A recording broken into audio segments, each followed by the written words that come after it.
Hello everyone, एक बार फिर से आपका स्वागत है हमारे यूट्यूब चैनल ज्ञान ज्योति सॉल्यूशन में। और आज का टॉपिक हमारा वही कल से आगे बढ़ाते हुए प्रकाश का परावर्तन है।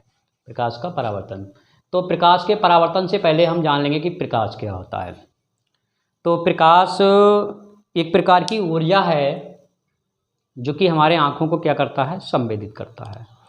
और जैसे ही हमारा प्रकाश हमारे आँखों को संवेदित करता है तो हमें अंधेरे में रखी वस्तु आसानी से दिखाई देने लगती है। तो इसकी अगर हम सिंपल परिभाषा एक जानेंगे कि प्रकाश एक प्रकार की ऊर्जा है जिससे हम अंधेरे में रखी वस्तु को आसानी से देख सकते हैं। इसके अलावा प्रकाश के गुण भी हैं।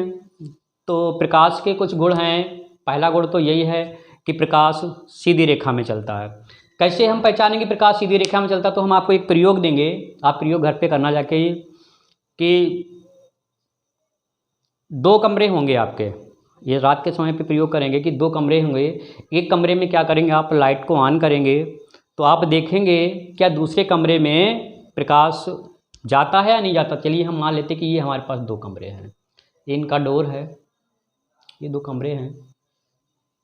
तो हम क्या करते हैं कि इसमें ऑन करते हैं, एक बल्ब लिया और हमने क्या किया, इसमें ऑन किया, बल्ब को हमने ऑन कर दिया है। तो क्या आप देखते हैं कि ये प्रकाश इधर से निकलेगा और इधर दरवाजे से अंदर प्रवेश करेगा? ऐसा नहीं होता है। ये प्रकाश केवल इसी में रहेगा।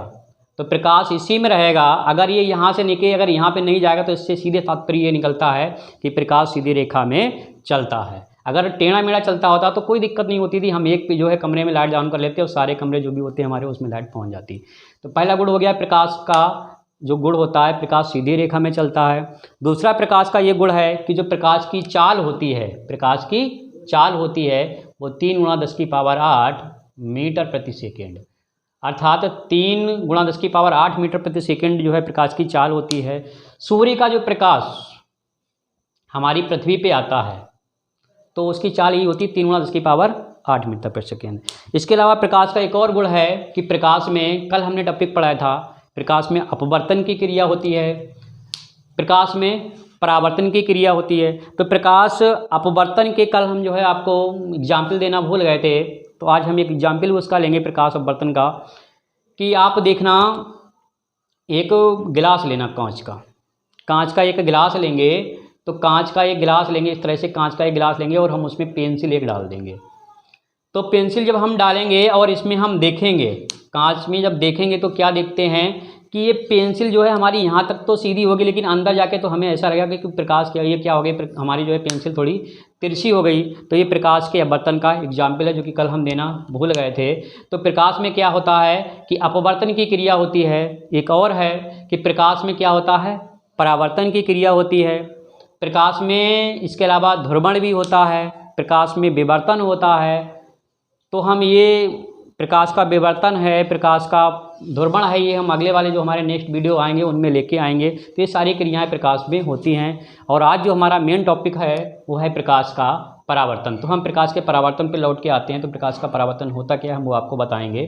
तो प्रकाश का परावर्तन सीधा सीधा बहुत ही सिंपल है कि जब जो है कोई प्रकाश की किरण, आपने देखा, प्रयोग करके देखना है घर पर, हम आपको प्रयोग बताएंगे कि जो है एक दर्पण लेना, आप एक दर्पण लेंगे। आप क्या देखें कि दर्पण जो है जब प्रकाश का लेंगे तो जैसे प्रकाश का दर्पण फोकस करेगा आके, तो प्रकाश मान लीजिए अगर ऐसे आता है तो परावर्तन होकर वो ऐसे लौट जाएगा। दर्पण होता है तो इस पर परावर्तित होगा और लौट जाएगा। इसी को हम प्रकाश का परावर्तन कहते हैं। एक चित्र के माध्यम से हम इसको समझेंगे कि जब कोई आपतित किरण किसी परावर्तक तल पर पड़ती है तो वो उसी माध्यम में वापस लौट जाती है। ये इसकी परिभाषा हो गई कि जब कोई आपतित किरण किसी परावर्तक तल पर पड़ती है तो उसी माध्यम में वापस लौट जाती है। इसी को हम क्या कहते हैं, प्रकाश का परावर्तन कहते हैं। तो इसमें देखिए आई क्या है, यहाँ पे आपतन कोण है, आर क्या है हमारा परावर्तन कोण है, और ये हमारा अविलंब है, ये हमारा परावर्तक तल होगा। ये हमारा क्या है, परावर्तक तल, जिसको हम दर्पण भी कहते हैं। तो इसके 2 नियम भी हैं। पहला नियम क्या है कि आपतित किरण, ये हमारी जो आई है आपतित किरण, परावर्तित किरण और आपतन बिंदु पे जो हमारा अविलंब है, वो तीनों क्या हैं, एक ही तल में हैं। वो क्या है, हमारा परावर्तक तल, तीनों एक ही तल में हैं। ये हमारा प्रकाश का पहला नियम हो गया। प्रकाश का दूसरा नियम क्या कहता है कि जो हमारा आपतन कोण आई है वो परावर्तन कोण आर, आपतन कोण जो आई है वो परावर्तन कोण आर के सदैव क्या होता है, बराबर होता है। चलिए आज का टॉपिक ये प्रकाश का परावर्तन खत्म हुआ। नेक्स्ट में फिर हम अपना कोई वीडियो लेके आएंगे। Thank you.